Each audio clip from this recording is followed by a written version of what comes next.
Ek is regtig opgewonde vandag om my boek bekend te stel. Hy het gister uitgekom. My boek se naam is Vroue in die Bybel. Dis hoe hy lyk. Hierdie is die harde band, dis hoe hy nou aan die agterkant lyk. Ek het hom ook op met sagte band wat ek hom laat maak het. Ja, net so 'n bietjie in 'n vinnige kort neutedop hoekom ek hierdie boek geskryf het is ek seker so 'n jaar terug wat ek kon begin skryf het wat die Here vir my gewys het. Ek moet hierdie boek Vroue in die Bybel begin skryf. Nou so ek het meer gekonsentreer op die karakter van die vrou, haar persoonlikheid, die rol wat sy gespeel het in die Bybel. Wat ook baie swaar op my hart gelê het was om haar as vrou te herstel. Want daar's baie kennis wat ontbreek rondom die rol wat die vrouens gespeel het in die Bybel.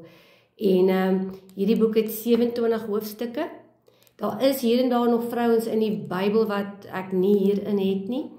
Maar die 27 hoofstukke van daardie vrouens en hierdie boek is spesifiek opgedra aan vrouens. So ek het hierdie boek vir jou as vrou geskryf. Dit is wat die Here vir my gewys het. Dit was om die vrou op te tel, die vrou te herstel. En nie net vir haar in die Bybel nie, maar ook elke vrou daar buite. Hierdie is 'n wonderlike geskenk vir elke vrou. Dit kan vir jou ma wees, jou dogter, weet al soveel mense wat oor see bly wat Afrikaans is, uit die boeke tans in Afrikaans. Ek gaan hom, my plan is om hom in Engels te vertaal, omdat daar ook Engelse vrouens is daar buite. Nou net 'n vinnige kyk, my boek is kleurvol, so ek het hierdie prente wat ons hier binne het ek het hulle gekoop, ek het kopiereg op hulle, en so elke hoofstuk begin met 'n kleurvolle prent. So hierdie is, ek het hierdie een genoem, julle sal sien in hierdie boek is daar hier en daar Engelse titels. Hierdie een is The First Lady of the Mighty Persian Empire, Esther.